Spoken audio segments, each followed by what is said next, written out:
the social construct that I am trying to identify and define is one, the issue of social construct itself as a product of society or culture, not as a product of biology. And it is formed through one, ideology, which is a powerful set of ideas, two, stereotypes and oversimplified idea or image about certain groups of people, and three, scapegoats. The final one is the issue of moral panic. That's a period of public anxiety surrounding a specific group and of individuals about or a specific issue. What is my social context? My social context is I am looking at Kannywood. Kannywood is a film industry that produces film in Hausa for Hausa people. And the Hausa people are spread across Kano, Katsina, Daura, neighboring Niger, Mali, and what have you. And they have a rich history, a rich culture. And the cultural practice of Hausa people are so unique in Nigeria that have withstood a test of time due to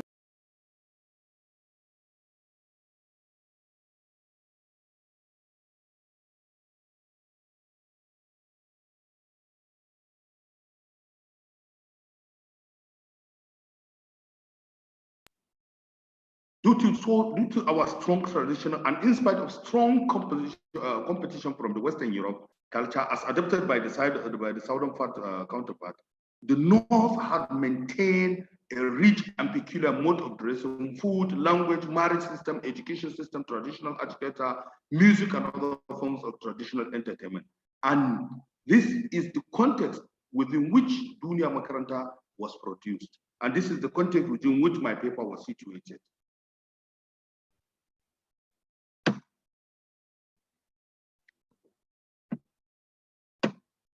My methodology, I'm using content analysis, that is qualitative content analysis, widely used research technique rather than being a single method. It has three distinct approaches, the conventional, the direct, or the summative. And all the three approaches are used to interpret meaning from the content and hence adhere to the naturalistic paradigm. I'm just looking at the natural setting, natural industry that has a natural phenomenon that is coming from it. This paper used this method to analyze Dunia Makaranta and Adam Zango film with a view of bringing out the impact the film has in the construction of belief and attitudes and its relationship to the social change. What is social construction? The paper is situated within the social constructivism theory. And the theory is saying is social constructivism is a sociological theory of knowledge according to which human development is socially situated and knowledge is constructed through interaction with others. How knowledge is constructed in the minds of other people. That is the theory within which I want to look at the what is the analysis. The analysis is that I just want to do what can be seen as a sign in the film. Is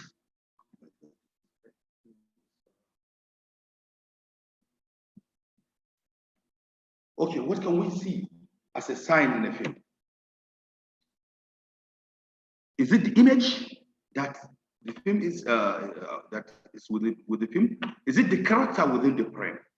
Is it the object he is holding? Or is it the color of the holding? To me, I said all of the above are signs, but the most prominent signs will always be the character in the film.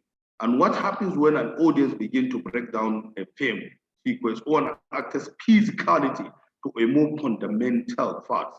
And that's what so the major sign in the film is that Adam Zango was portrayed as a spoiled child, while under a highly respected, well-versed, influenced parents.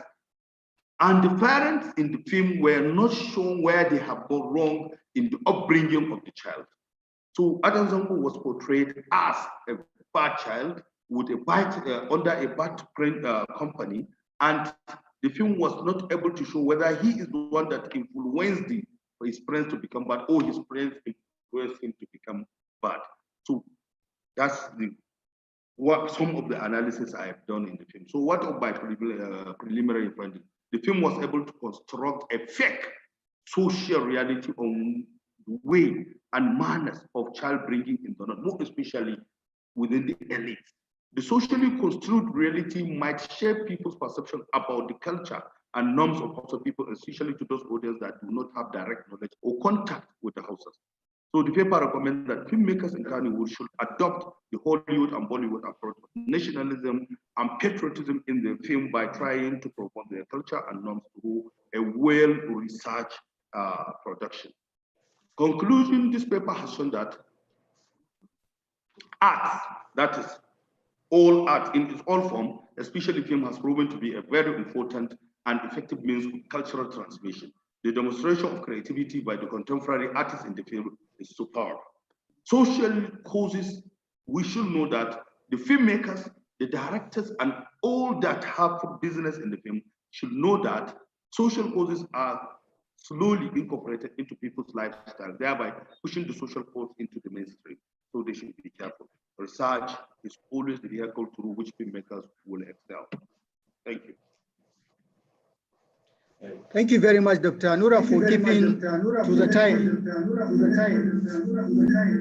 Now we call Aisha Umar Adamu. Aisha Umar, are you ready, please? Dr. Aisha Umar Adamu.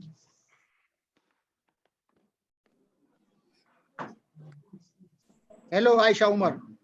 Hello, can you hear me? Hello. Okay. Hello? Hello? All right, Aisha, go ahead, we can hear you. Let me share my screen.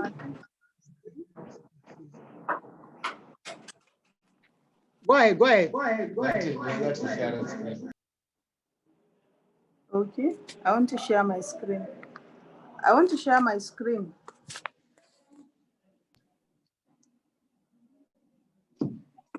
Yeah.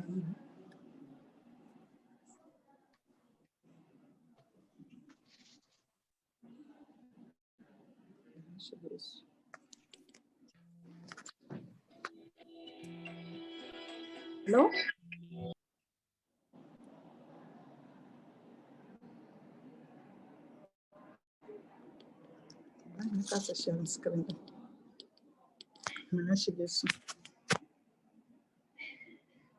Hello?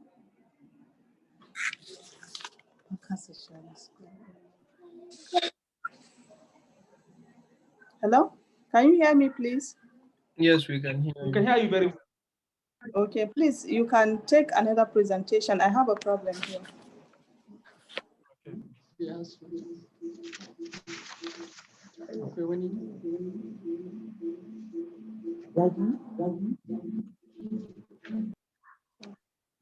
She said we can take another presentation. She's having some problem over there.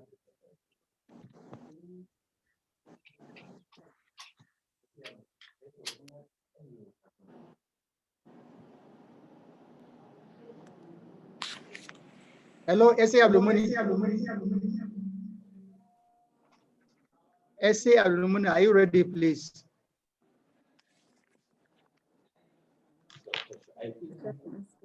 Eh? Na kasa share din screen din na.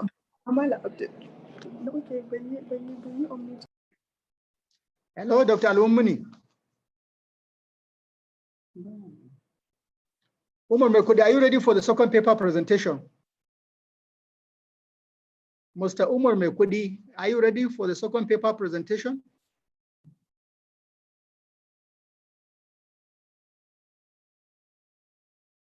Hello.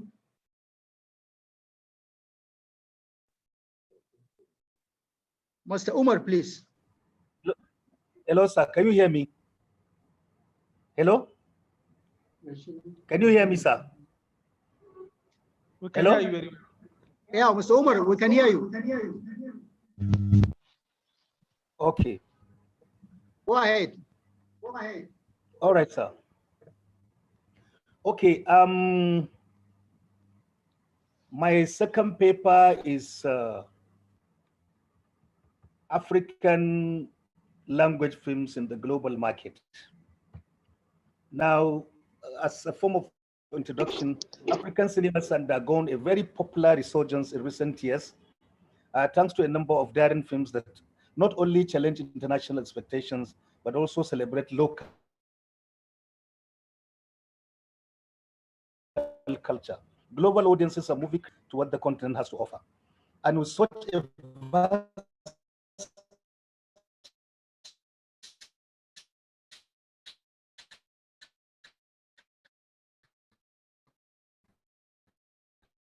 array of voices finally being heard, come films that are very popular.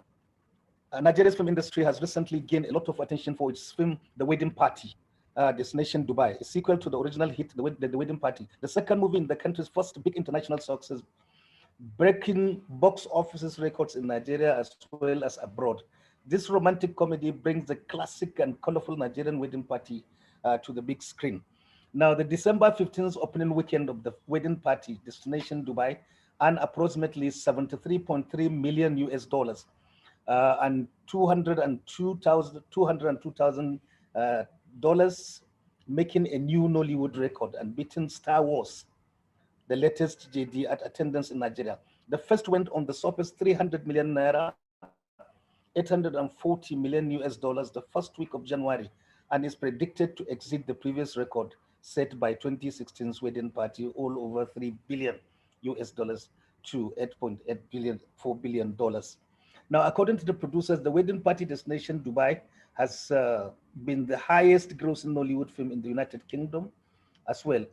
Although Nollywood has yet to gross earnings similar to those of classic Hollywood blockbusters, this film is still a significant example of the growing international phenomena that Nigerian cinema has ever made.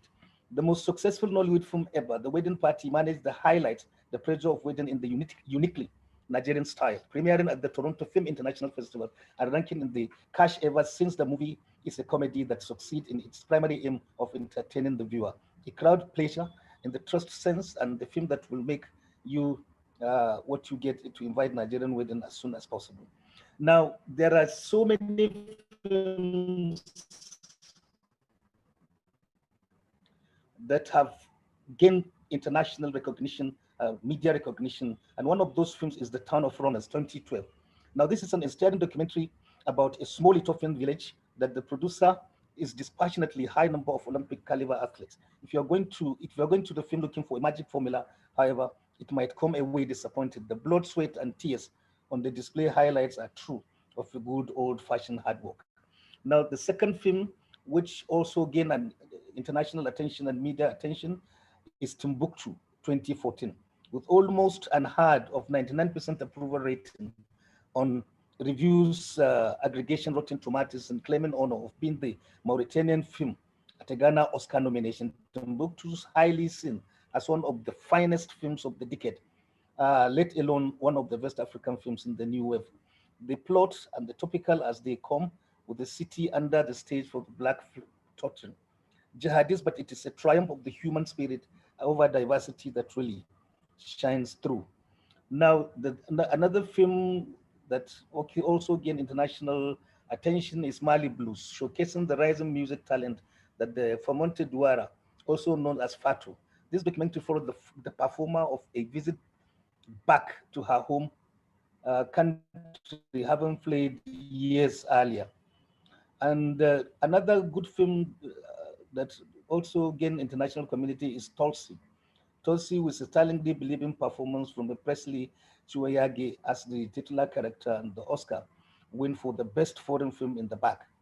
There are so many. The Queen of Katwe, adapted from the ESPN magazine article. These are all African films that gain international recognition.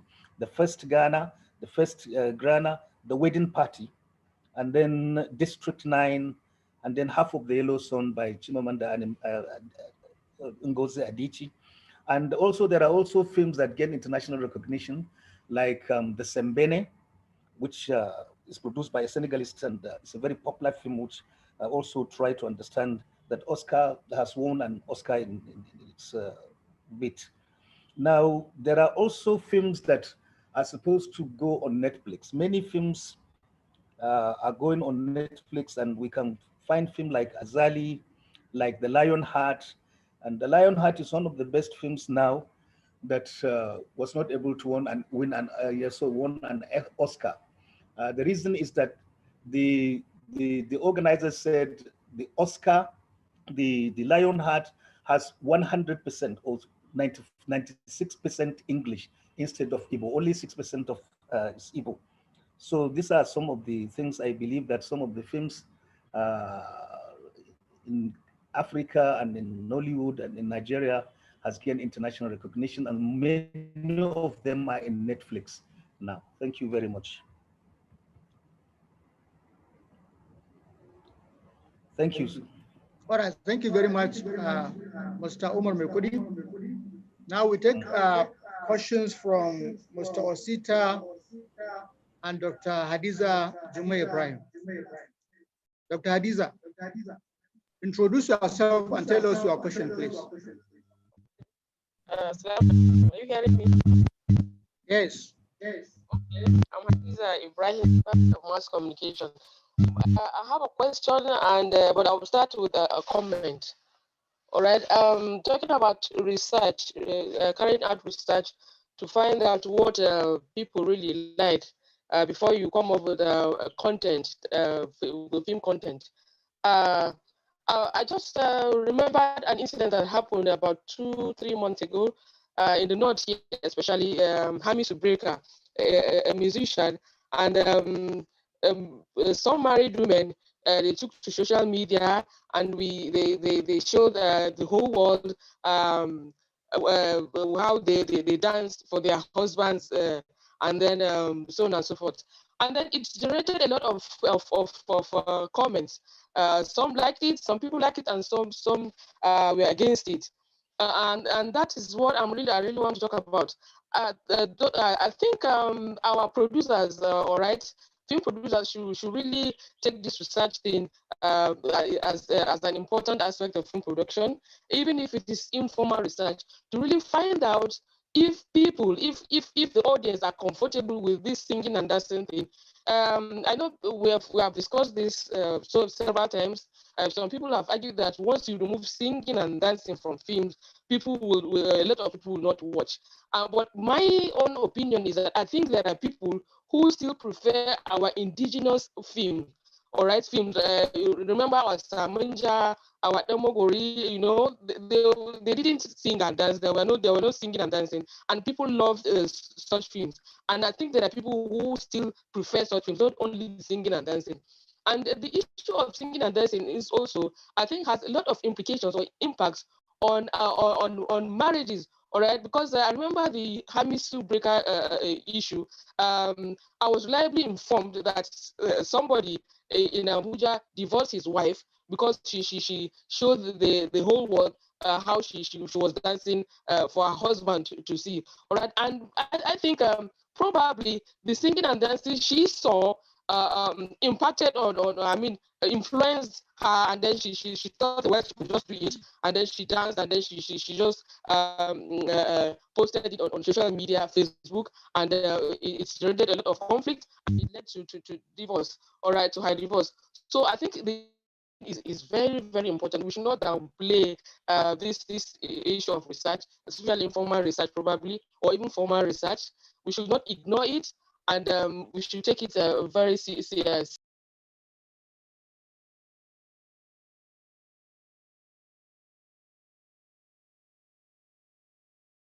Why it is possible, indigenous films devoid of singing and dancing. Thank you. Dr. Hadiza of the Department of Mass Communication, Bahrain University. Now, before we answer your question, let us quickly go to Jamil, who has a question and comment. Jamil Abdulsalam. Okay, thank you very much, Dr. Menasara. First of all, before I go on to my question and comment, I would love to make a clarification. You know, I made clear that we started a platform called Netflix. We're just about 1.5 years now in the industry, but I want to assure you that we have over 80,000 downloads across the world. Now, what I'm trying to say here is the market viability in this industry is huge, it's great. Now, we have the like of iFlix, which is in South Africa. iFlix today have more than 10 million number of subscribers on their platform, even though they are concentrating on both South African movies and Hollywood movies. So what I'm saying here in essence is majority of the practitioners in the industry do not even know the viability of the industry they are dancing in. Today, with our analysis is, if we have over 80 million native and non-native Hausa speakers across the world, if Kannywood would have people that are subscribing to watch their content to the tune of, let's say, 5 to 10%, if we say 5%, that's around 4 million of 80 million, or if we say 10%, it's around 8 million of about 80 million. If we can have this, like on our platform, people are paying 1,500 Naira as a monthly subscription. If you have 1 million people paying this amount on monthly basis, this is around 1.5 billion revenue generated in 1 month. So there is a commercial viability, especially with this global age where everything is on the mobile phone. Now, the question is, are we, all the way we are talking about the conserving of our culture, are we truly trying to conserve our culture, or we're trying to conserve our language? Because these are two different things. Now, the previous presenter made reference to Up North, made reference to a couple of movies that are being shot down here in the North. There is a newly released movie called Voiceless. Newly released movie in the cinema called Voiceless. Voiceless is a film specifically on Boko Haram. 80% of it is in Hausa, or 90%, so to say.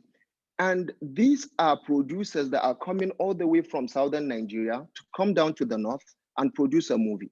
And I want to make clear to all of us here that if we do not produce movies using our own indigenous language, indigenous culture, people will come and tell stories. They will come and tell our own stories their own ways. Now, the bottom line is the practitioners in the industry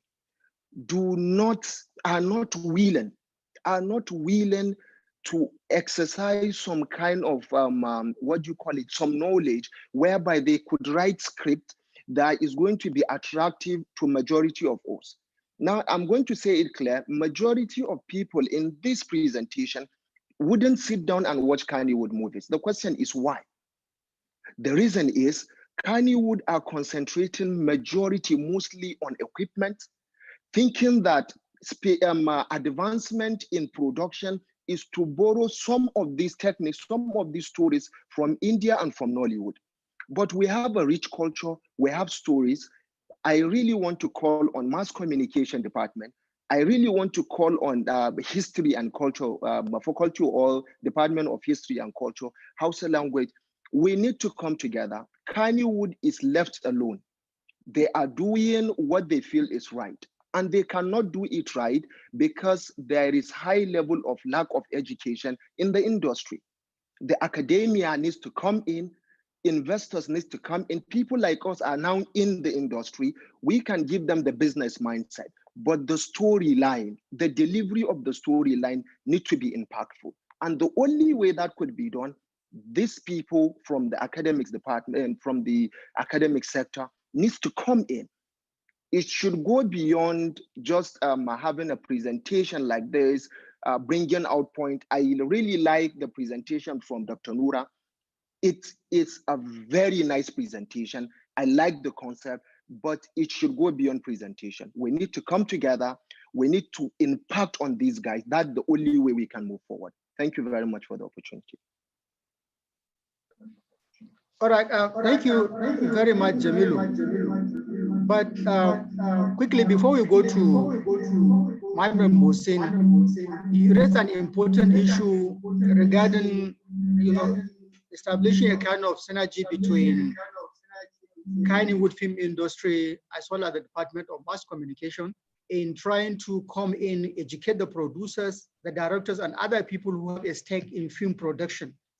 Now, what do you have to say regarding the effort? I know, likewise, Mohammed Muhsin, Dr. Noura, and other people that have been following can really testify to this, that people like Professor Abdullah Oba Adamu have tried for more than 10 years to come into the industry, bring the producers and film directors together with a view to educate them, and give them a good direction for a very good film production that can go hand in hand or shoulder to shoulder to international practices, such as what is happening in the Bollywood and Hollywood film industry. What do you have to say regarding effort being made so far by people, but yet these people are not ready to take corrections, and sometimes they even see you as an intruder, somebody who doesn't have an idea, trying to simply tell them what they should do? What do you have to say about this quickly, Jamilu?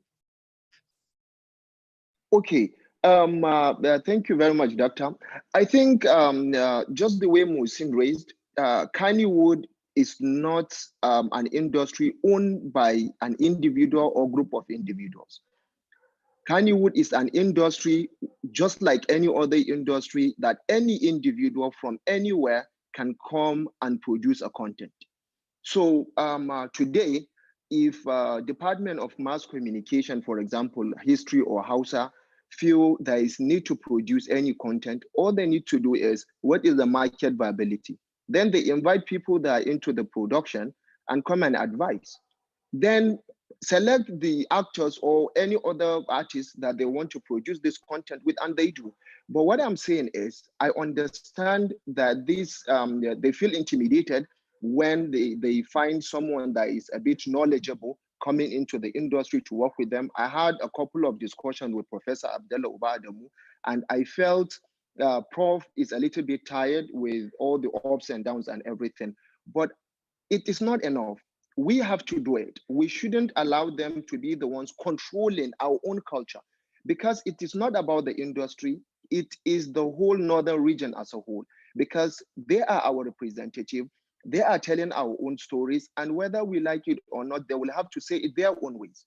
So the best way to go about it is, we should stop assuming that the practitioners in the Kannywood industry are the owners of the industry. We all are stakeholders. We have to come together. We need individuals from anywhere. All we need is to have the team, to put the team together, producers, directors, and everything, and we get the right production, and everybody watches it across the globe.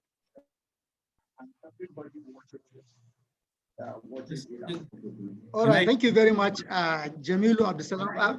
Hussein, let me quickly come to you. Dr. Hadiza raised the issue of, if you look at the film from Kannywood film industry, you realize that most of these films are coming along with singing and dancing. And our argument is, previously there had been, or there were a number of films that made impact, in the minds of the viewers without singing and dancing.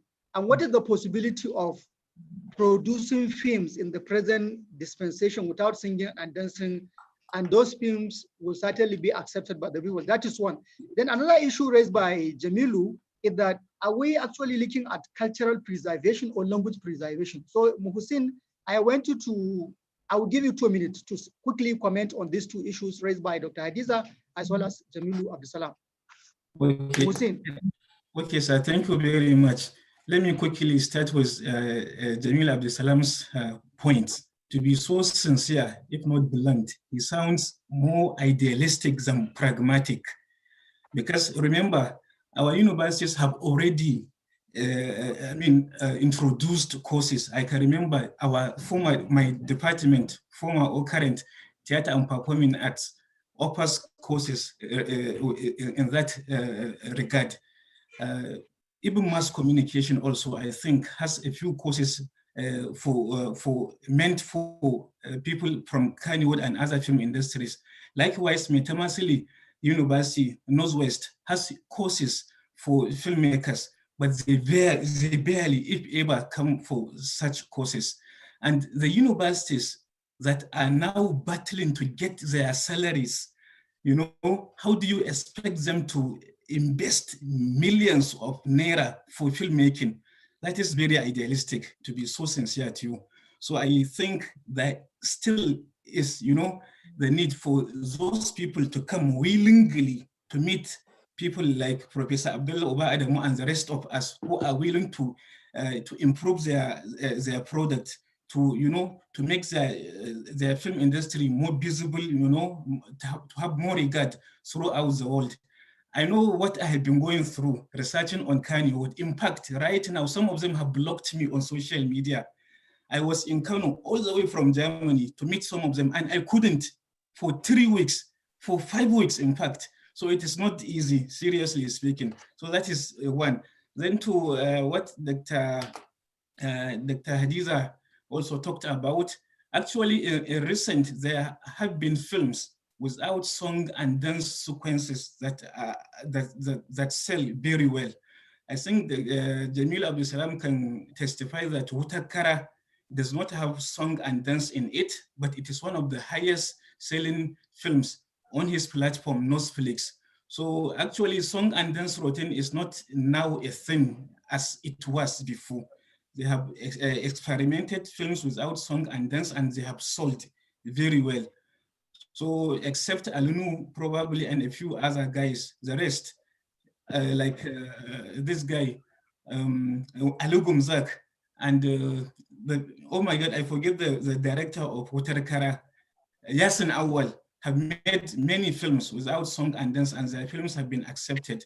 So I think I have answered their questions. Thank you very much. All right, thank you very much, Mohammed.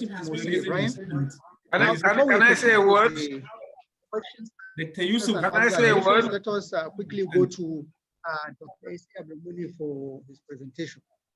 Dr. Abdulmuni, if you are ready, please go ahead and make your presentation. I'd be raising my hands, Dr. Menasara. Dr. Menasara. Dr. Menasara, I would like to make a comment on. I'd be raising my hands, Dr. Menasara, for so long. Yeah, Professor Azare and Dr. Yakubu, Dr. Yusuf have been raising their hands. I have been raising my hands to Musin. Oh yes, I'm not the moderator. and me, I want to say something. Yes, Professor, do it. Okay. Who's going to speak now? Okay, can I speak then? Okay, you first. Can I speak? Okay. Okay, I am Yusuf Babagar. Thank you for the opportunity to say something. This issue of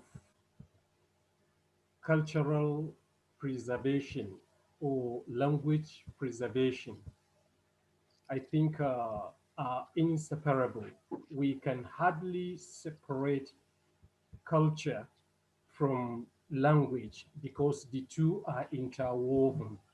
Yeah. So the preservation should, I think, go together, because in most of these films, we could come across so many interesting proverbs, yes, interesting proverbs that do not only, end on the messages they want to send, but then on buttressing, and preserving such kind of proverbs or idiomatic expressions as per se.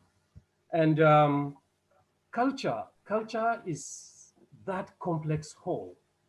Culture is that complex whole, which I think is not fixed, but rather dynamic.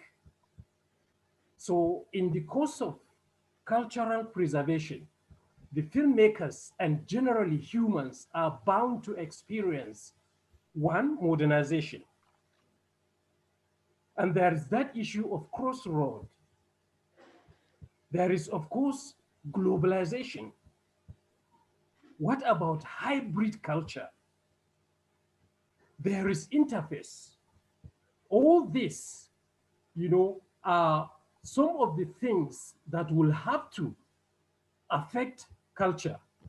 Juxtaposition, of course, is one of them. And I borrow from Saidu Babra, Professor Saidu Babra, who says it is not unlikely to have juxtaposition of cultures in the city of Kano, whereby you see people or one man dressed in babariga and the other dressed in three-piece suit. So this, I think, is what we need to consider, particularly as academics. And of course, the filmmakers always say, oh, it is modernization. Singing and dancing in film makes film sales much. And the biggest thing is not in culture itself, or it's not in the filmmaking itself, but in what?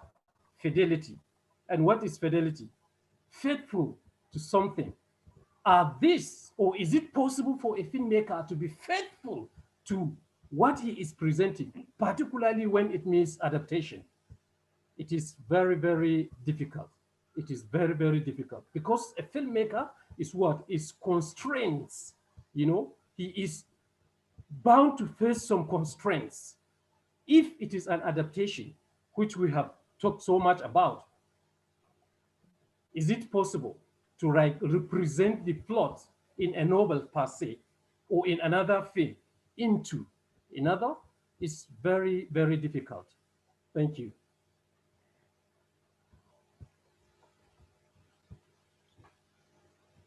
Professor Dul or Professor Azare, and later on Malami, three of you have raised your hands. Should I speak? Should I speak now? Professor. Go ahead, Professor. Should I speak now? Yes, sir. Okay, thank you very much. And thank you very much for the wonderful deliberations. I just want to talk on what Jamilo has really raised some important issues, especially concerning the Kannywood production, lingering around preservation of culture and language, which Yusuf Babakar has just finished discussing, that these are two interwoven things that you cannot be able to separate, culture and language, because culture is what forms the language and language is the basis of the culture as well. But my point that I want to talk about is concerning the censorship board as far as production of films is concerned in Kannywood.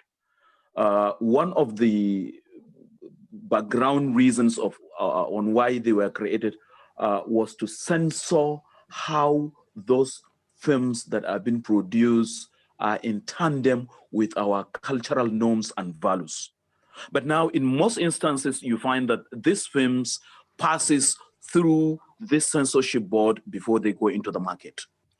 Now, I think the censorship board have a primary role to play by coming together to put heads together with the academia, that is the relevant departments in the university, so that whenever a film is being produced or is going to be produced, the script in the first place will have to be taken to the academia to be checked to ensure that it is in tandem with the cultural norms and values of the people that are going to be aired to.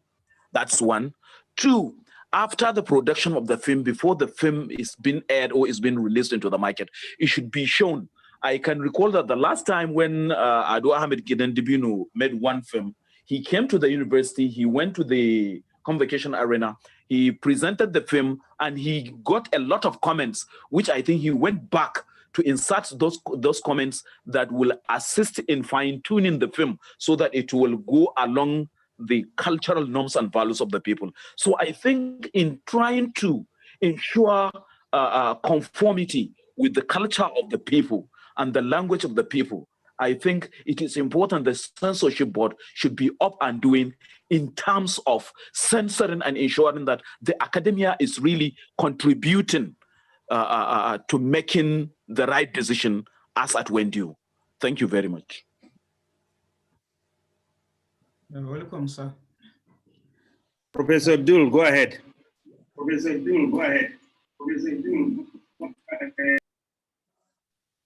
I've been raising my hand for quite some time now. I have been raising my hand for quite some time.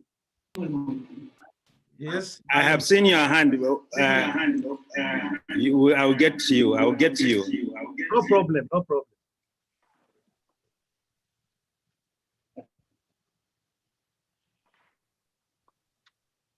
Professor Dul, go ahead. Professor Dul, go ahead. Myself. Can you hear me now? Hello? Yeah, we can hear you. We can hear you. Okay. We can hear you. We can hear you. Two things I want to say. The suggested synergy between the universities and the woods. If you are waiting for the producers to submit themselves to the universities, it's not going to happen. Now, I understand Muhsin's point that the universities don't have the resources. What they can do is probably get a few people with whom they can collaborate, either, you know, meet them halfway, because the university has a responsibility, you know, to improve the industry, just as they have the responsibility to improve all other facets of life through training. They can bring a few people, take 2, 3, you know, practitioners from Kano, from other places, bring them together, have some kind of sponsorship and train them. They will make the difference. Then the others, but if you say let them come, they will not come. The other thing I want to say is that when we are talking about these cultural mixes, it does not mean, we are not saying we should not do movies that are not completely cultural. What we are saying is, even when you have a mix, every culture has its specificities, and we need to be able to take note of the nuances of those cultures. If I bring a European culture, it has to be like a European culture, and there should be a good storyteller will be able to show us how these two cultures have come together without destroying either of the cultures. So it's not a matter of, we're not suggesting that there should be no, you know, intermix at all. Thank you very much. You're welcome, Prof. Now, Mekudi, you can.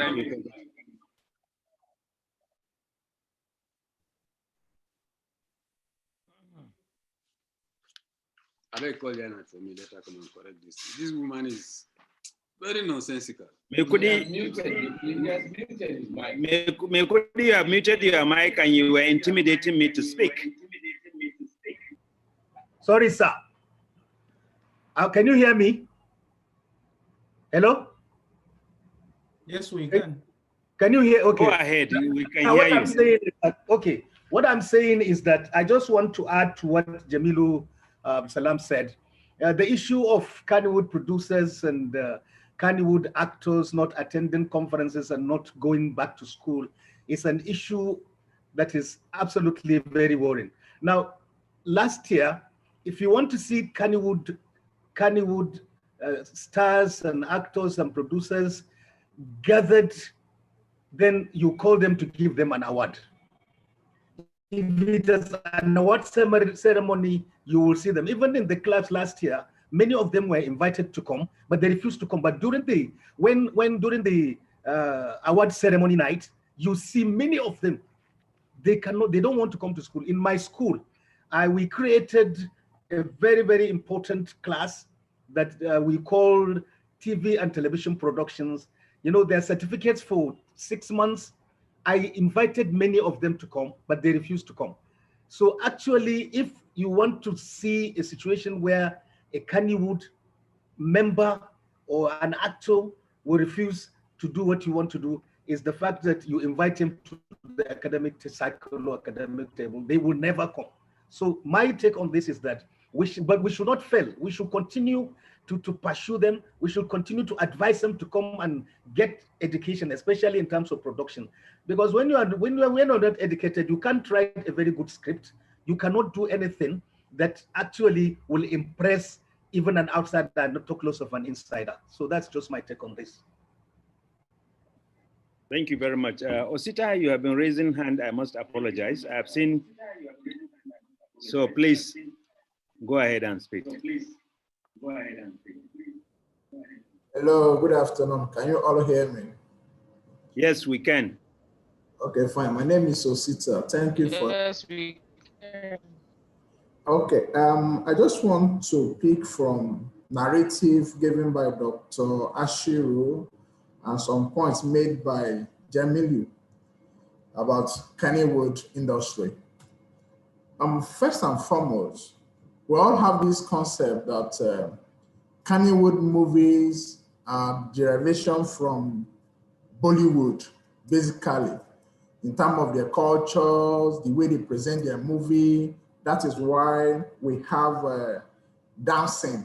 Most of, like we mentioned, most of the time, if there's no dancing in the movie, most of the movie don't sell. It's only few movies that had good stories that sell without that dancing. But the question is, Bollywood has improved. They have upgraded. Is Kennywood upgrading to measure up what they have? Bollywood is acceptable globally. Most of us, at least I can remember at my tender age, I don't hear Indian, no subtitle, but you still follow the movie and you enjoyed it.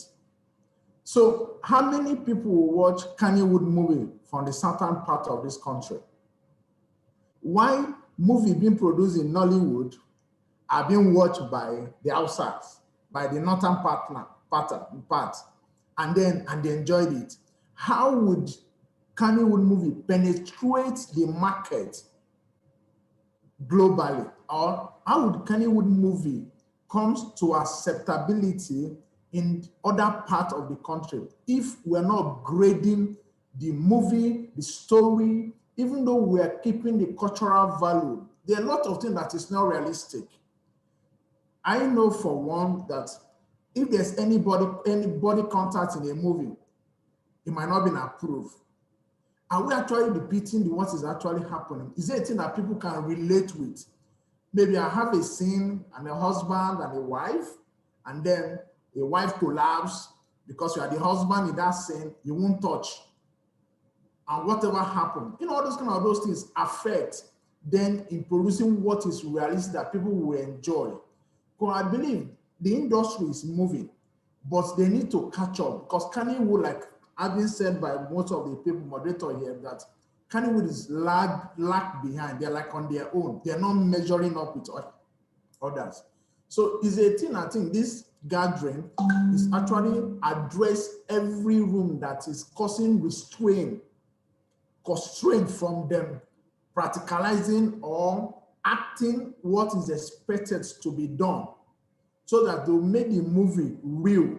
They made the movie interesting. They made the movie entertaining and educative. So if you have something that is good, people will embrace it.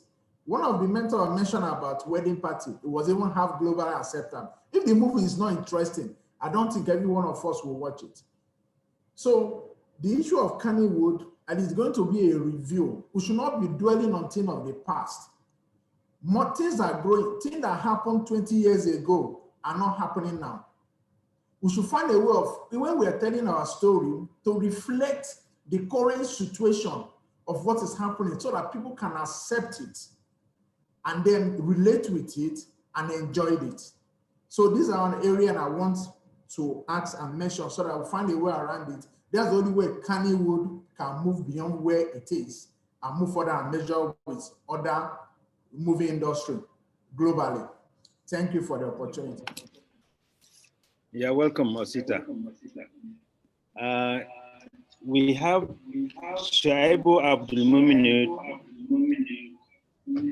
Abu Zaria. If you are ready, we are ready to take you up. Is Shaibu around? We have Yinka Smart Babalola from University of Ibadan. Are you ready?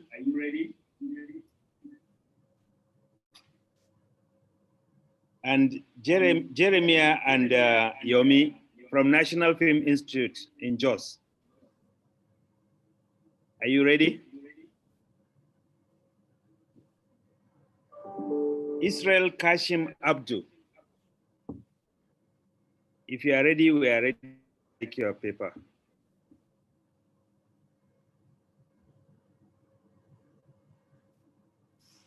So anyone, Victor Peter again from, Okay, S.A. Abdul Salam. If you are ready, Shaibu Abdul Salam, go ahead and speak. Dr. Shaibu. I'm ready. Ready, Okay. Israel is here, I'm ready. Alaji. Yeah, you are ready?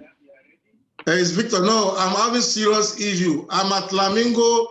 There's no power, and I have just less than 7% on my handset. Okay, sort yourself out. Israel, are you ready now? I can see you. Okay. Yes, I'm ready. Israel, are you ready? I'm ready. Can you hear me? Okay, go ahead, Israel. Gideon, whatever you want to do, whatever you want to do, you do it. You do it. You are not part of this process. Just go.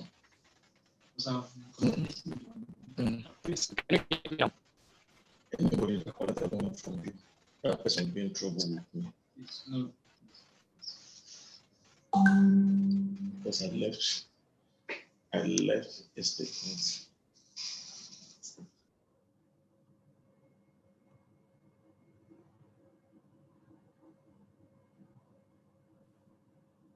Israel, your mic is mute.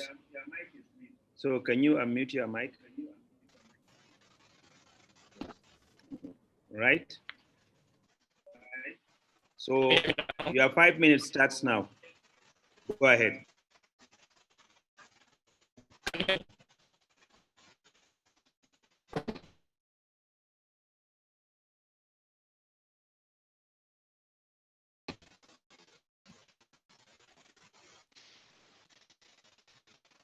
Israel, your 5 minutes starts.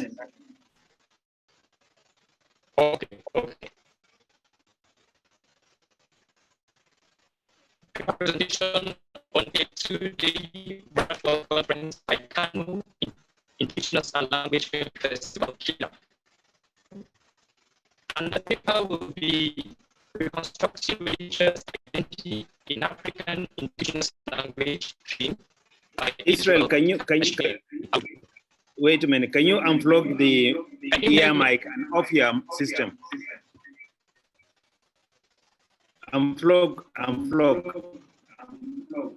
from your ears. The earphone, yes, and from your system. Okay, remove from your system also. All right, speak.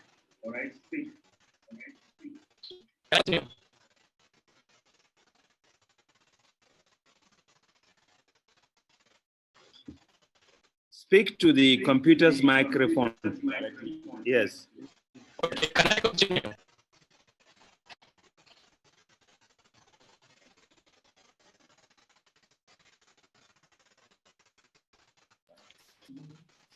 Okay, can you hear me now? Just look at your chat. We are communicating with you.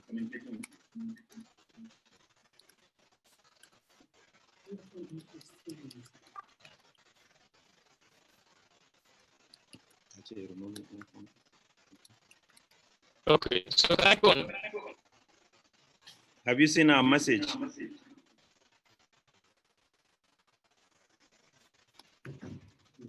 Yeah, trying to. But you can't hear him. I keep unplugging. Okay, so I don't see your message. Okay, I should unplug my earphone from my system. Okay.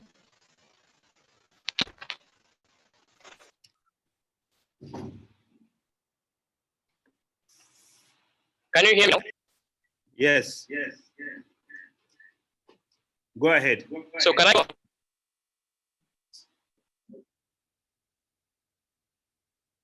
Okay.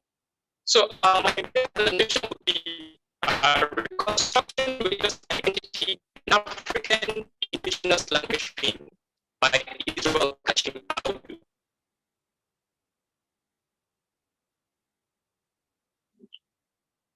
One of the ways by which religious rituals, traditions, and norms communicate in African society is by maintaining cohesion. My audio is still very poor. Can you hear?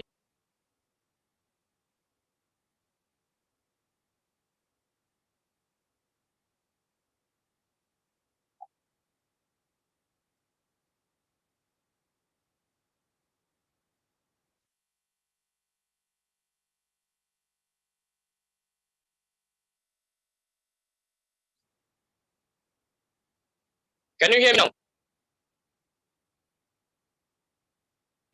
Yes, we can. Go ahead. Okay. One of the ways by which previous rituals, tradition, and norms communicate in African society is maintaining cohesion in the culture. This can be achieved through our local indigenous movies. They connect participants to richer, meaning match forces of the community. Even in representational models, rituals create solidarity in the form of subjective experiences of sharing the same meaningful which is attained by participants through the condensed nature of symbols used every day. Traditional religion is a ritual that trusts this. Israel, look at your chat window. Okay, okay, you can't hear me.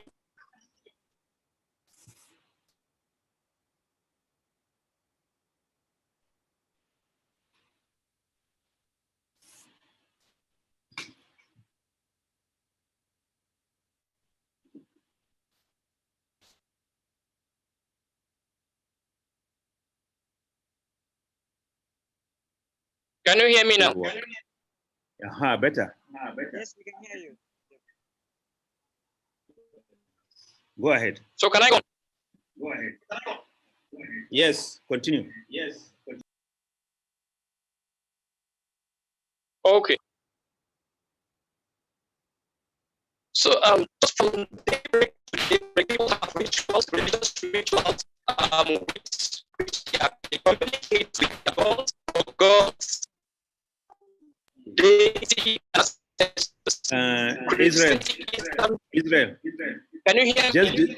disable your video and leave the audio only.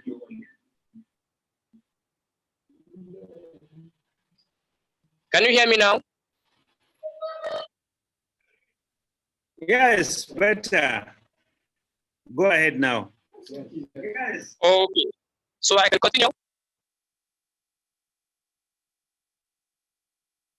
Can I continue? Continue.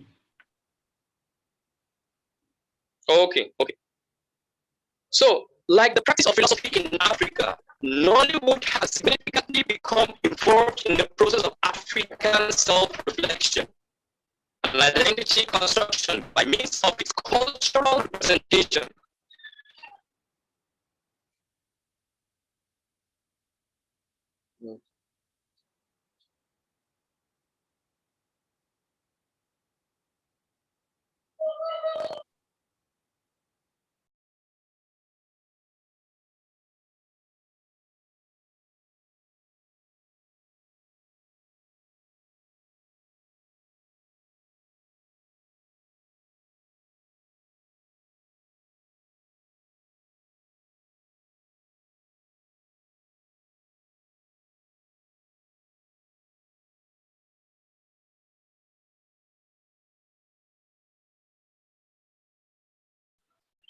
Yeah, we will use phone, okay? So leave your phone on and then you can talk.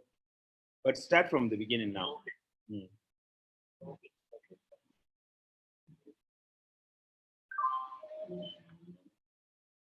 Okay, are you ready?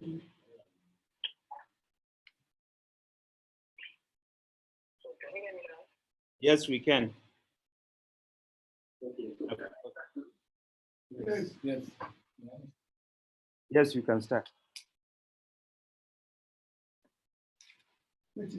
Talk now. Israel. Oh, you should. Israel, go ahead and talk. Go ahead.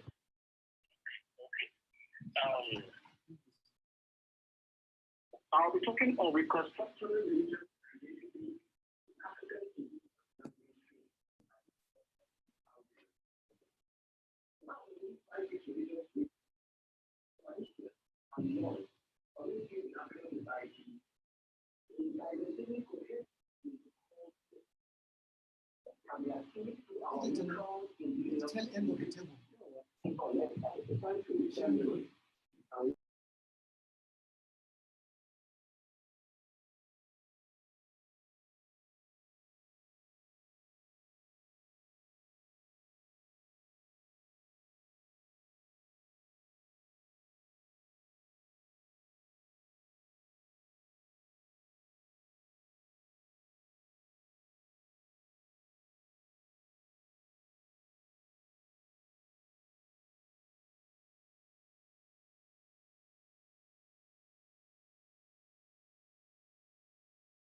Israel, you have 2 minutes to round up.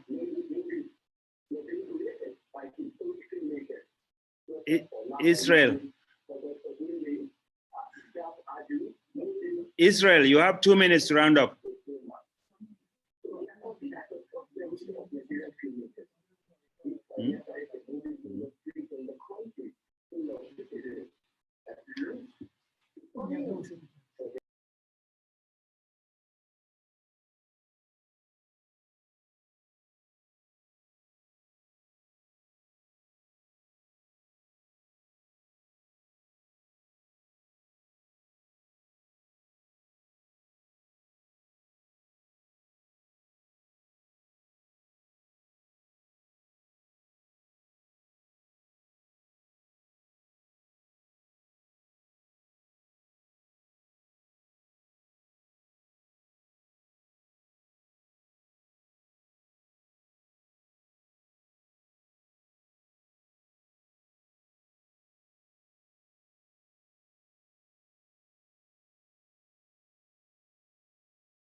Thank you very much, Israel. And Dr. Shaibu Abdulmumini from ABU Zaria is ready, so we are ready for you. Dr. Shaibu. Hello. Hello, Dr. Shaibu.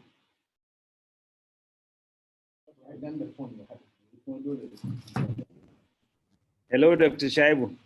Yes, can you hear me? Can you hear me, Abdulkareem? Yes, I can hear you now. Good. You're on. Okay, that's very good. 5 minutes. Okay, thank you. So I'll be very brief.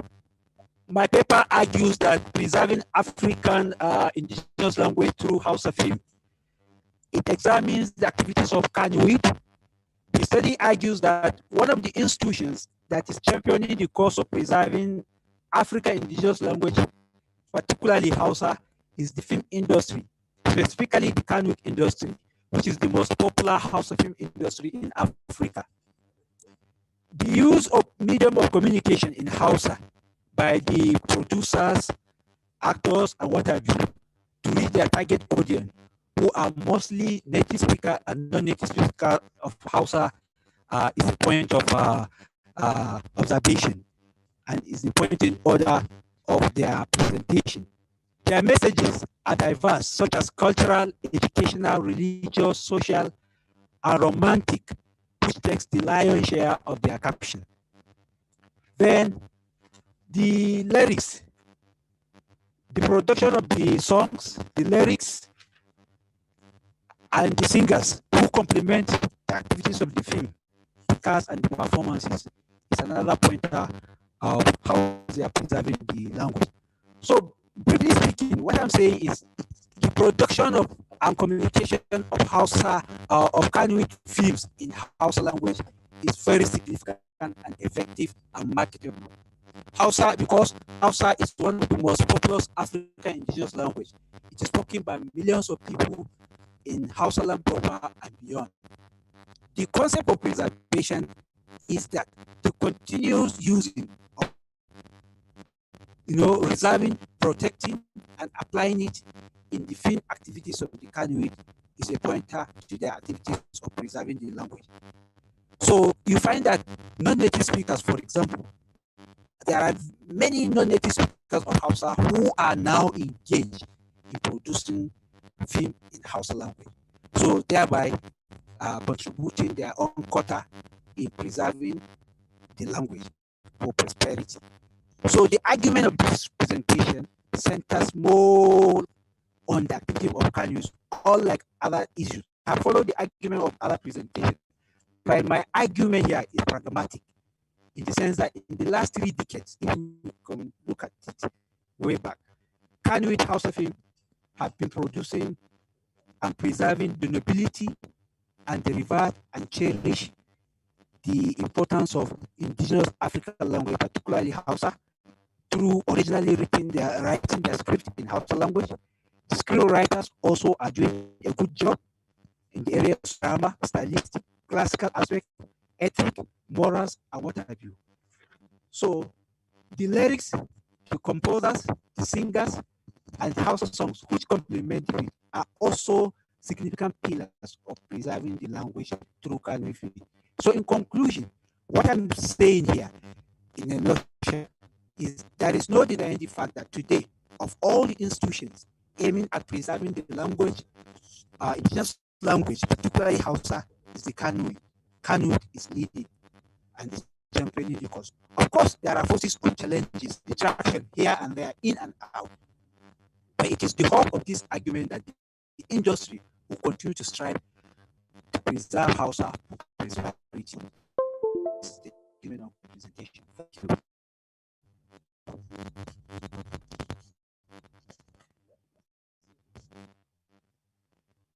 Can you hear me, Abdulkareem? Thank you very much, Dr. Shaibu Abdulmumini. Victor Peter, are you ready? Isua Hussein or Ayodele Joseph?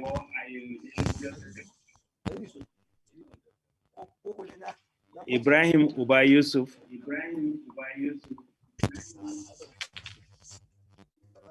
Yomi Oligbodi and Professor Jeremiah.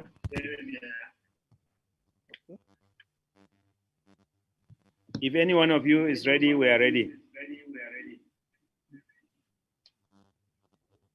Dr. Aisha Umar, we haven't heard from you.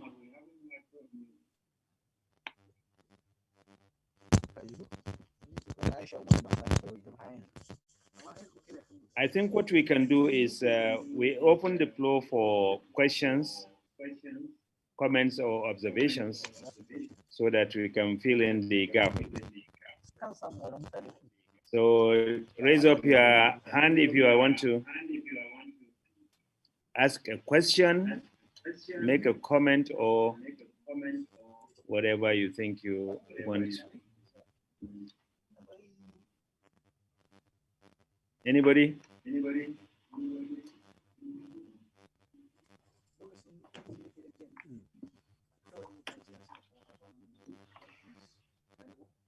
Yes, Prof.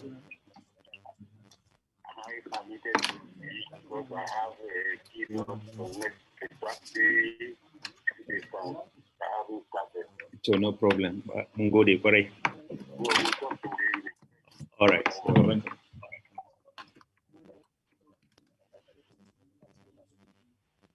Sabiu Abdullahi? Sabiu Abdullahi, please go ahead. Yes. My name is Sabiu Abdullahi, and I'm saying good day to you all. I first of all would like Sabiu Abdullahi, go ahead. Can you hear me? But I'm not hearing you. Can you hear me? Please, can you hear me? Sorry? There is noise. Hello? Yeah, we can hear you. Go ahead, go ahead. Okay. My name is Sabiu Abdullahi, and I'm saying good day to you all. I first of all would like to appreciate the presenters and the conveners of this two-day impressive conference.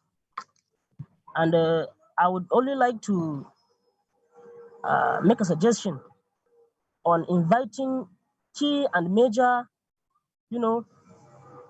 actors in Kannywood to be attending such kind of conferences, because it is through inviting them that a tremendous improvement will be recorded in the future or in the art of filmmaking in Kannywood.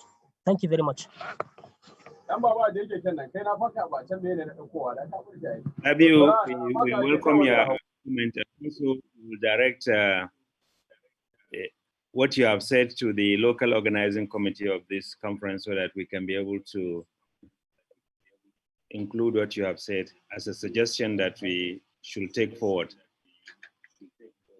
But in the meantime, I think I want to assure you that it has been discussed earlier on that Kannywood has a lot to do in terms of catching up when it comes to the area of enriching their knowledge. Jamilu Abdulsalam has already offered explanations along that line, and many other speakers as well, but we'll keep on trying. Any other person with a comment?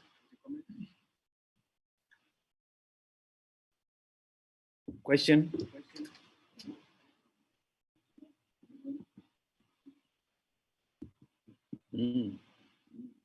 Looks like we are exhausted.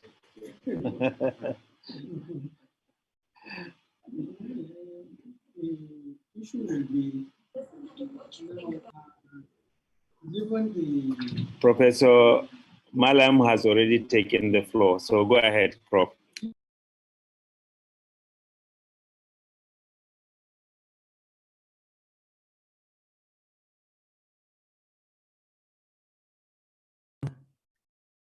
Sorry, Alhaji Abdulkareem, when Yusuf Salisu Sani says he is ready to present his paper. Yusuf? Hello? If you are around. Yes, I'm around. Okay.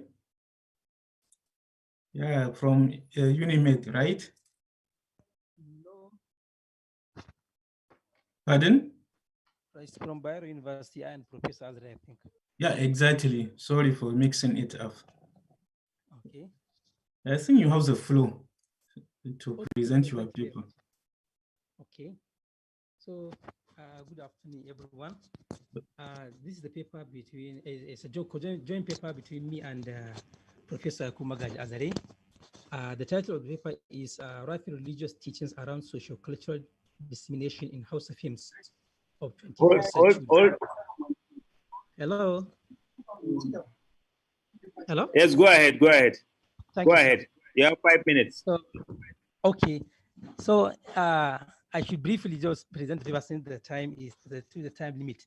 So the paper, the background of the paper is we try to explore some Hausa themes based on the cultural disseminations portrayed in the culture. As we know, the culture or the Hausa culture, there is no way you can separate Hausa culture and the Islamic teachings and the identity. Even in this morning, some papers presented even asserted that.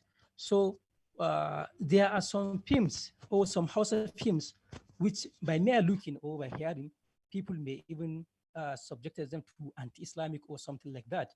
Like that they may not contain anything to do with Islamic teaching or Islamic perspective. So in this paper, we try to explore some cultural portrayal that are presented in the films which contain Islamic teaching. We studied two films, that is Matiye de Lado and Bakar Ashana, that is Black Martyrs in literary translation.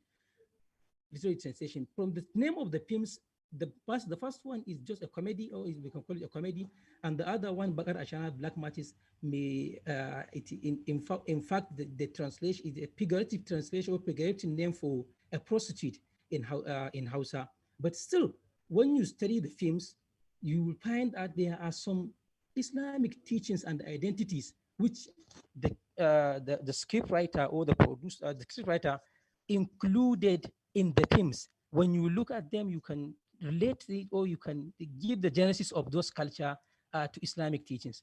And there are a lot of things to do with some identities that are related to Islam. When we talk to religious identities, there are at least three issues we look at it. There's language and religious identity, and the way of life, and the dress code. For example, when we take language, you can see that some language were identified with certain religion. For example, Arabic and Islamic.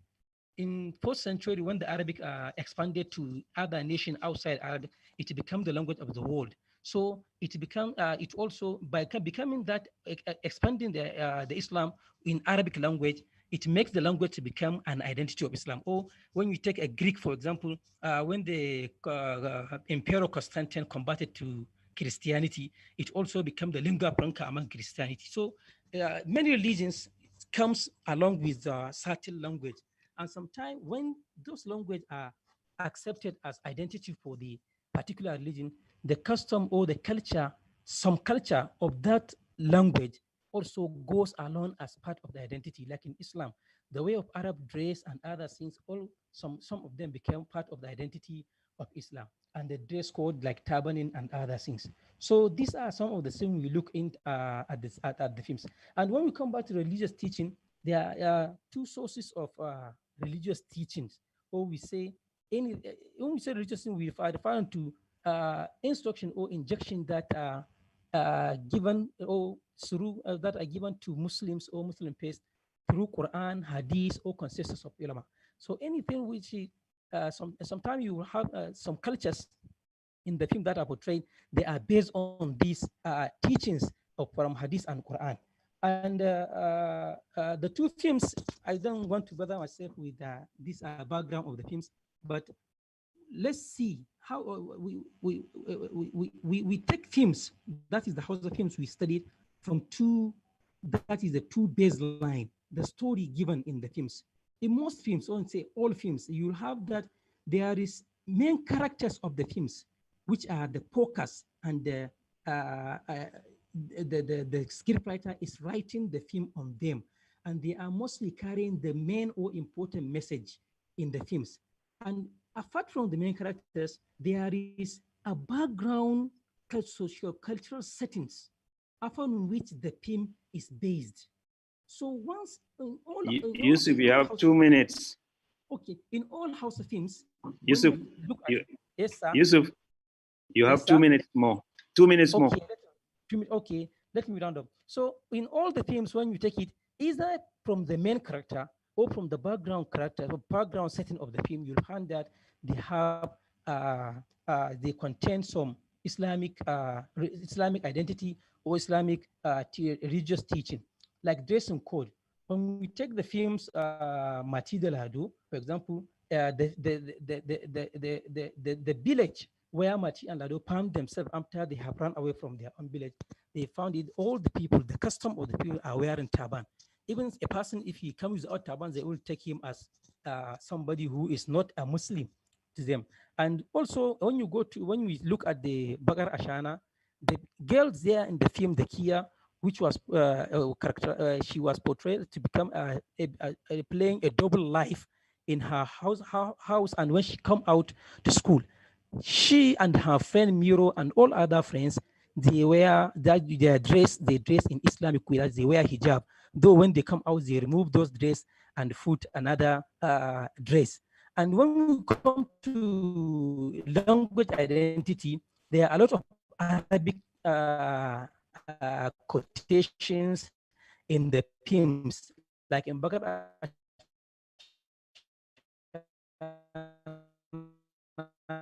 even the hadith of the prophet was quoted. They are even expressed. They are even showing their people of the Balma showing their expression that they could be able to speak Arabic. For example, there was a time when the king was asked to say Alhamdulillah.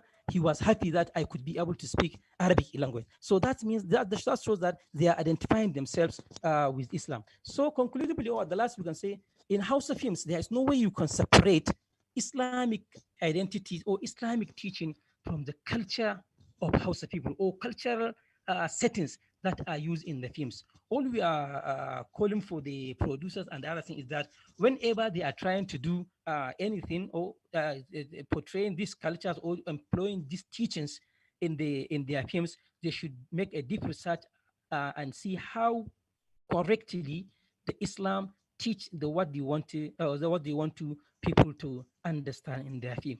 So thank you very much for the listening. This is all from me. Thank you. Hello.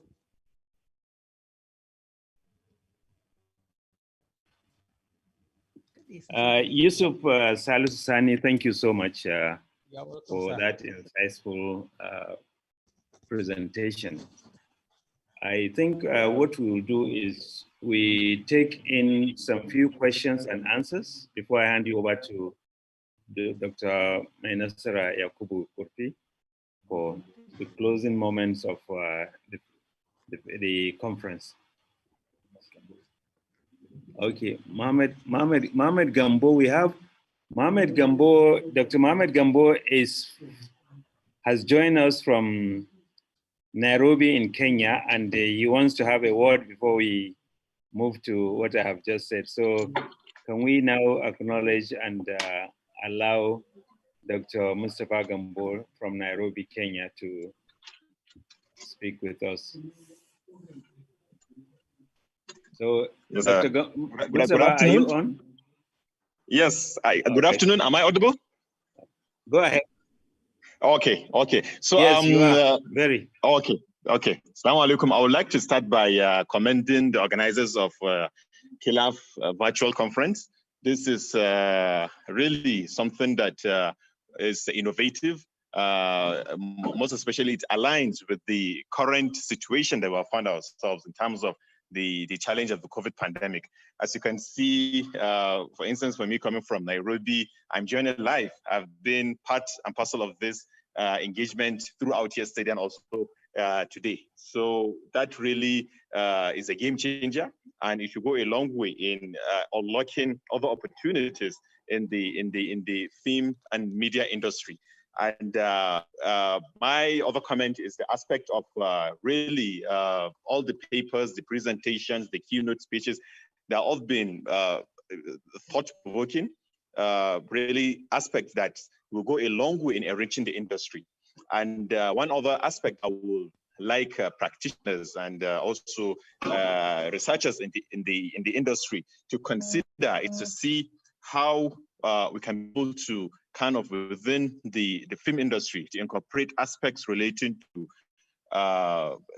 challenge of climate change, challenge of sustainability.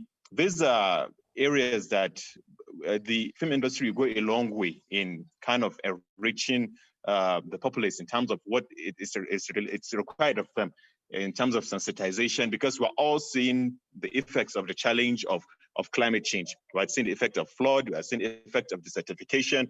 So I think it's an area that the industry can go a long way in terms of sensitization and to really kind of bring up the interest towards people making concerted efforts in aspects relating to sustainability. And one other area is collaboration. Yes, we're looking forward to in any way possible for us that we're based in East Africa. They have a vibrant media industry. So I think it is a platform that will provide an opportunity to collaborate within West Africa, East Africa, and to see how we can be able to enrich on each other's knowledge and strengths and capabilities. So we're looking forward to, in any way possible, to contribute towards this form of collaboration for the betterment of the film industry in Nigeria and in particular the Hausa language. Thank you. Dr. Mustafa Gambo, we sincerely appreciate that you were able to invest both time and energy to be with us through the two-day conference. And also, very heartwarming, Dr. Mustafa Gambo works with the Shelter African in Nairobi, and his area of interest, he's not a filmmaker, by the way.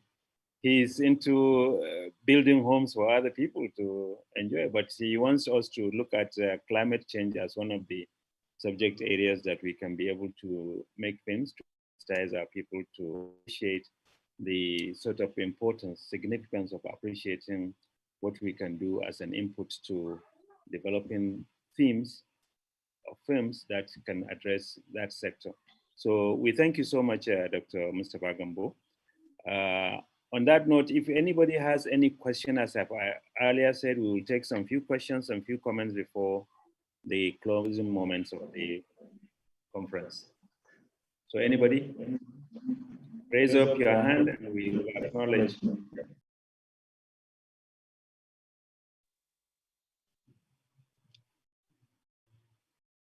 If there is none, I will hand over to you for the final moments of Dr.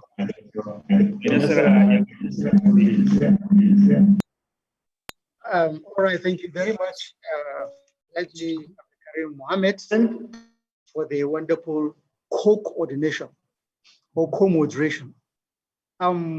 We thank everybody who has find time to be here with us from yesterday to today. Sorry, there is Mr. Obadia. I'm seeing him right Okay, now. Mr. Obadia, it appears you have something to say before we close down? Yes. All right. Mr. Obadia, please. Yeah, thank you very much. Thank you. I just want to appreciate the organizers and the presenters. I would like to be part of it today. I'm going to be part of it today. Most of presentations, I can tell you that I've gained a lot, and I just want to just to and all those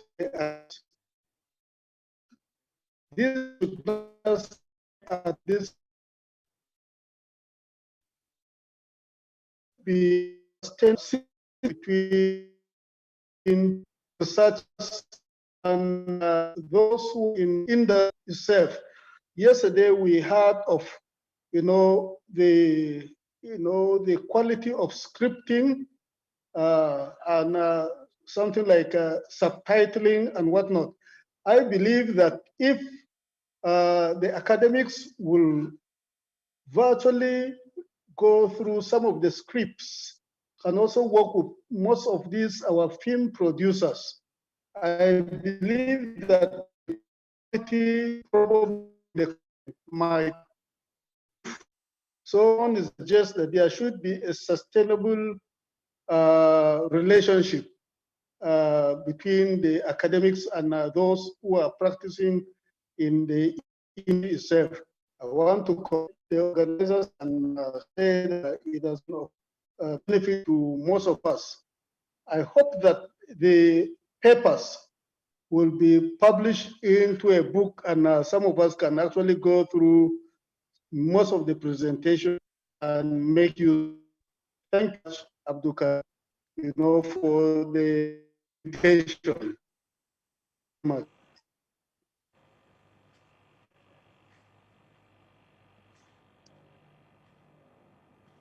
All right, thank you very much, Mr. Obadia, who is a former staff of the World Bank. Thank you very much. Now we would like to extend our special appreciation to the lead paper presenters, Professor Armstrong Adachaba, the Acting Director General, National Broadcasting Commission. We also want to thank Professor Jules Johnson, the Dean School of Humanities, Bingham University, Karuna Sarawa State. Then the discussants, who also did an excellent work, Professor Femi Shaka and Professor Victor Akai, Dr. Paul Onimbo, and Mr. Modesi Chukwendo. We also want to thank all the presenters who find time to present and make presentations. It is important to say that we received more than 100 abstracts, but after undergoing a critical review, we finally arrived at accepting 30 abstracts. And out of the 30 that have been accepted, we are happy to tell you that 22 papers had been presented during the two-day conference. This is, I think, a very good news and development. It is a clear indication that the conference is actually well accepted. Then finally, we appreciate all the goodwill messages received from Professor Abdullah Oba Adamu, the Vice Chancellor, National Open University of Nigeria, Dr. Sereri, President Mopan, from Mr. Fred Amata of Nollywood, as well as Mr. Jamil Abdusalam. We wish everyone who find time to be here all the best, and thank you very much. Now I will hand you over to Mohammed Nasir on behalf of, to say 1 or 2 words on behalf of KILAF or Moving Image. Thereafter, we go to Professor Mustafa Nasir Malam, the Dean Faculty of Communication, Bayero University, Kano, for closing remarks. Mohammed Nasir, on behalf of Image, please.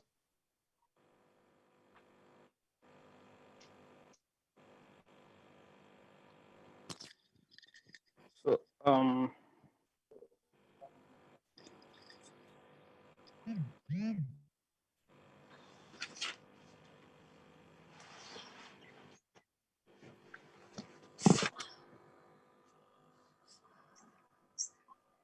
good afternoon, ladies and gentlemen.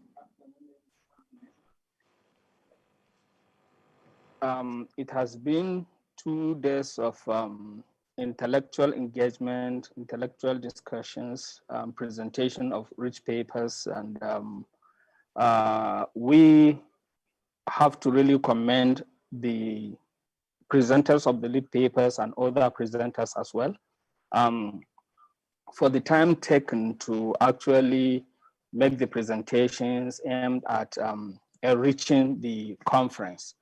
And specifically, we have to thank the Dean, Faculty of Communication, Bayero University, Kano, Professor Mustafa N. Malam, who spearheaded the collaboration between Moving Image and the faculty to actually see to the success of this conference.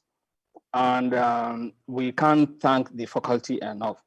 And like he said in his opening speech, that the aim of the conference is to see how to bring synergy between practitioners and the academia. And so far, so good. We can really say it has been successful. We thank everyone that has participated in any way and see to the success of the conference. Thank you.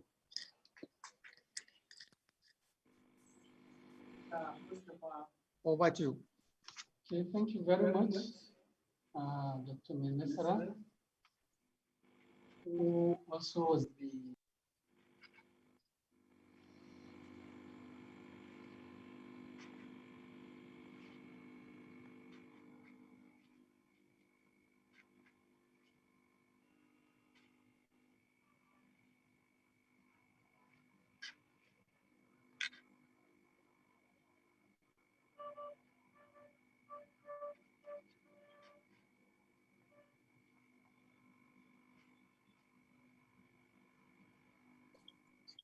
I think Prof is muted. We can't hear him.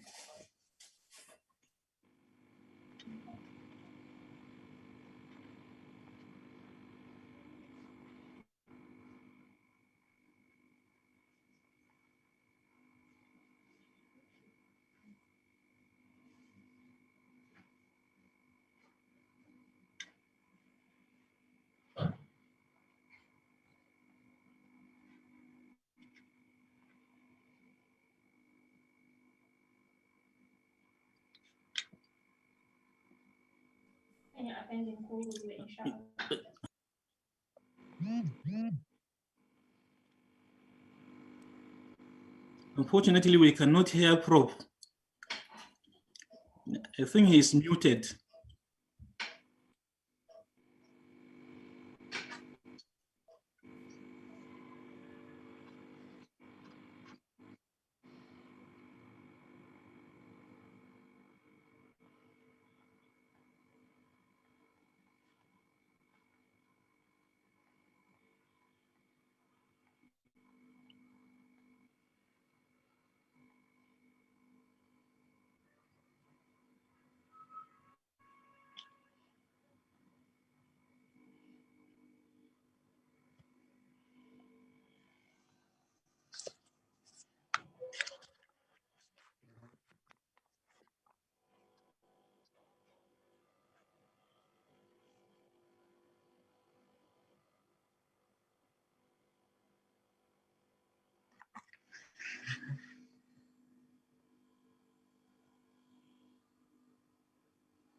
it was technical.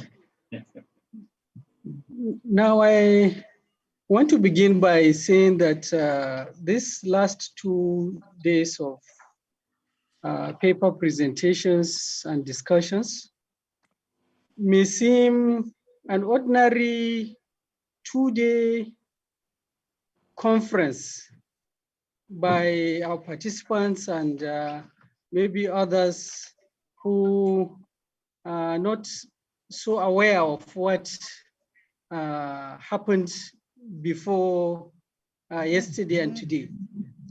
But I think on a very serious note, I want to commend Dr. Menesara in particular for being one of the frontline persons behind all these arrangements for this, what most of you regard as a successful 2-day conference.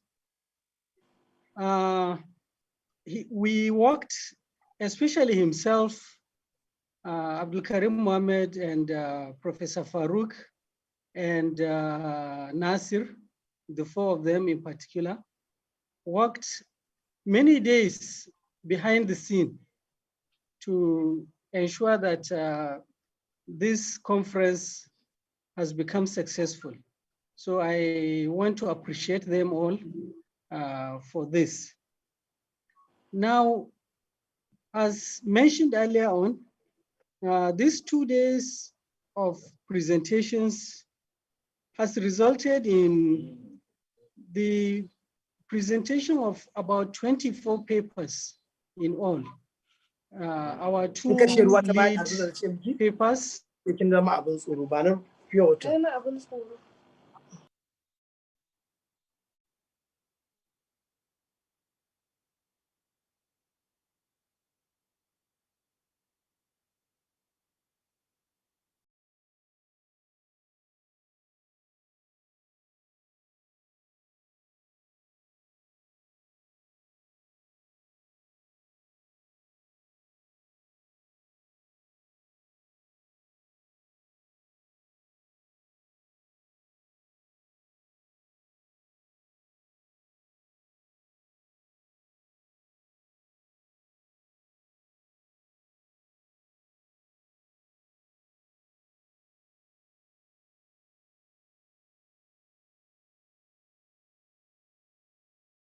And the Faculty of Communication. Just before now, I went out of this hall to see if we could get the Vice Chancellor to come and give the closing remarks, because this is something that he holds very dear to his heart. But for a given reason, specifically the TED Fund chairman is around, and so he's busy with him going around inspecting projects on campus.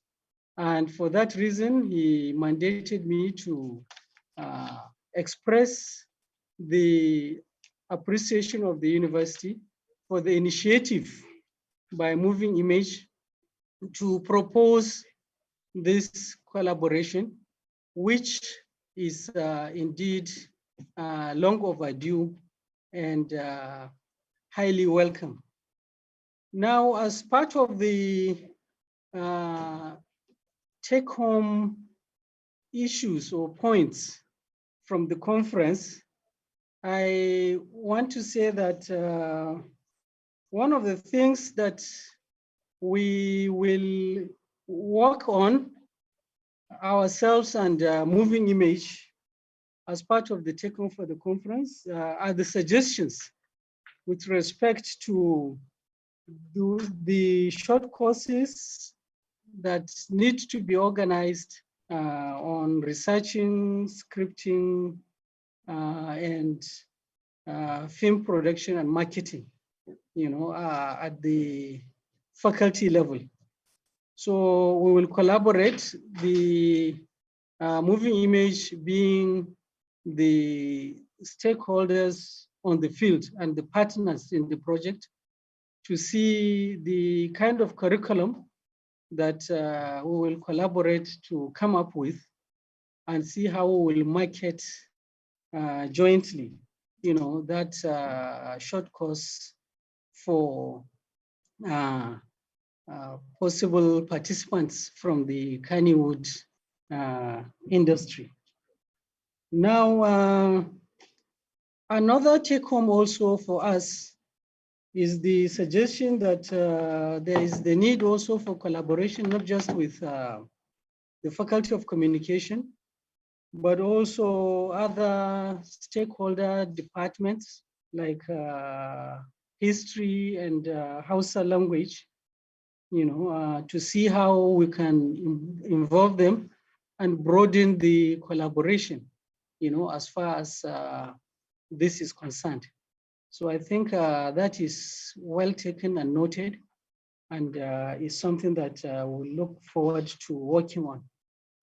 Then also, I think one challenge that was raised, which I had wished maybe the participants also discussed before the closing remarks, but I believe is something that will be an item on the agenda in progress, will be the challenge of inviting or getting the Kannywood stakeholders, to accept and participate in the programs that would be proposed. I think various speakers and contributors have insinuated on the challenge and the difficulty of getting this important segments of the stakeholders in the project. But it's something that we would discuss and perhaps even broaden the discussion and see how the challenge can be overcome. So having said that, I think on a final note, I want to say that we are encouraged by the number of participants in this two-day conference. And hopefully, next year's conference may be physical, and that may even make it more attractive, and more participatory. And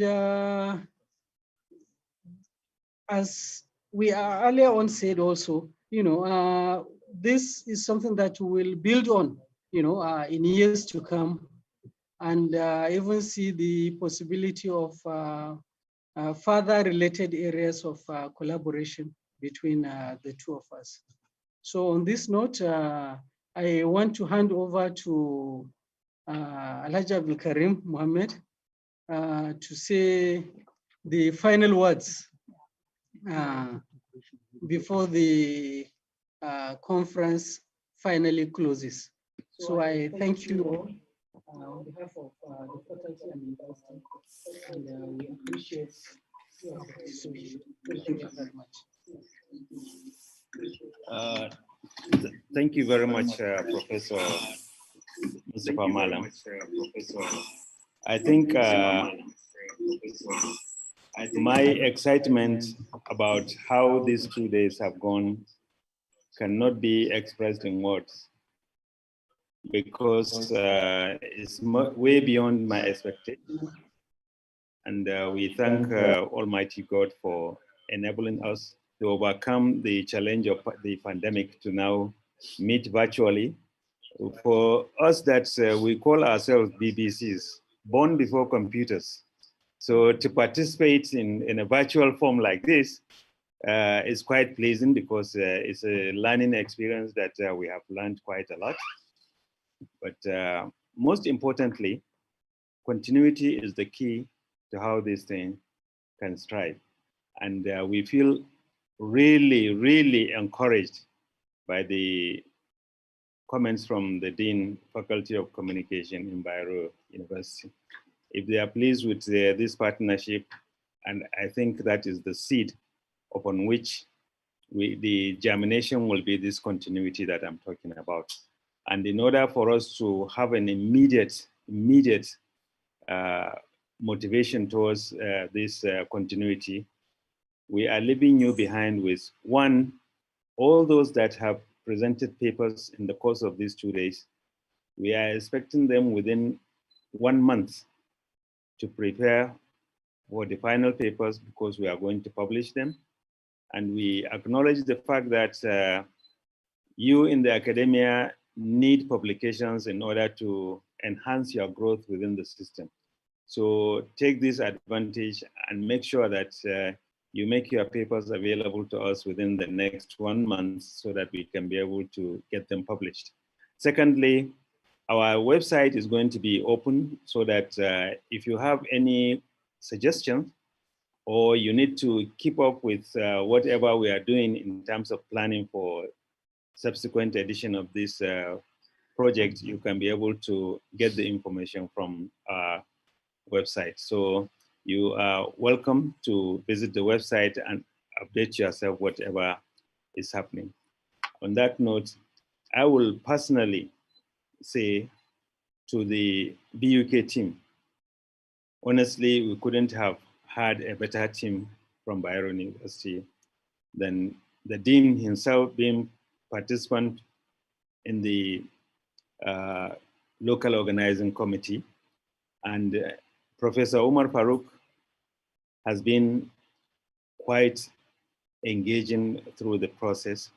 And Dr.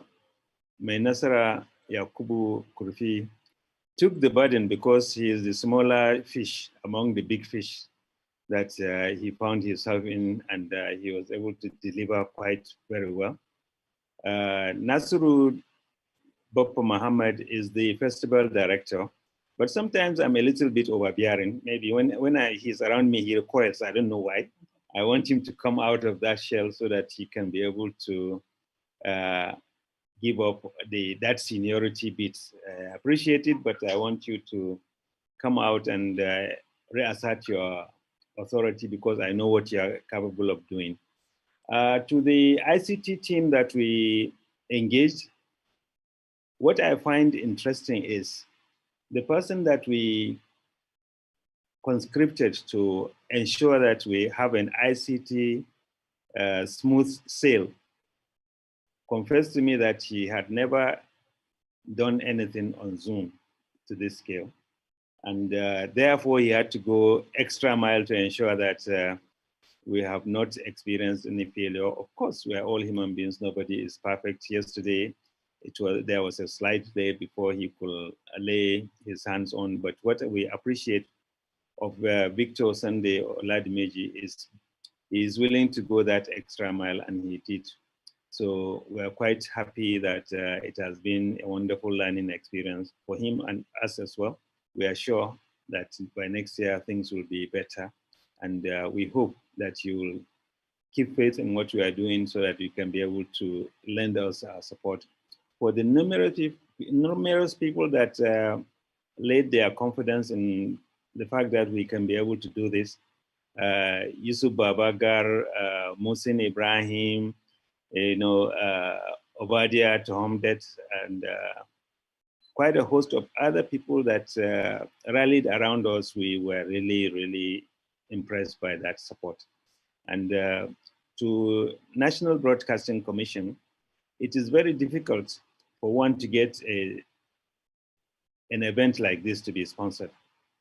They chipped in, not that they sponsored the event, but they chipped in, and we abundantly appreciate it because it's a very kind gesture that has really elevated our spirit to see that some people have faith in what we are doing and they are trying to ensure that we succeed. So we say thank you to National Broadcasting Commission and personally to Professor Armstrong Idap Shaba because he presented the lead paper on day one, and Professor Dul Johnson, of course, I've already told you how much he has helped us through this process, and I'm sure that at any time we'll count on his own help. So Professor Shaka, I have not met him personally for him to know me. I know him, but he doesn't know me. But yet through contact of Professor Umar, you were able to accept our invitation, and you rendered us quite a tremendous help that has put in value to what we have done. We say thank you. Madhu, I know that I can always count on you because you have rendered assistance to us through the process of how to develop the Nigerian film sector. Victor Okai, the same thing.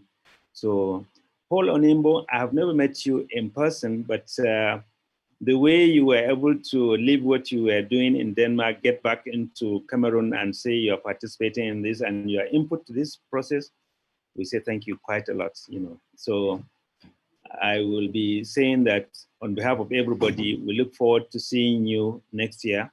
We need support because we can make do with it, but with the institutional support of Bayero University, we feel even more motivated. Thank you so much, and we wish you all the best.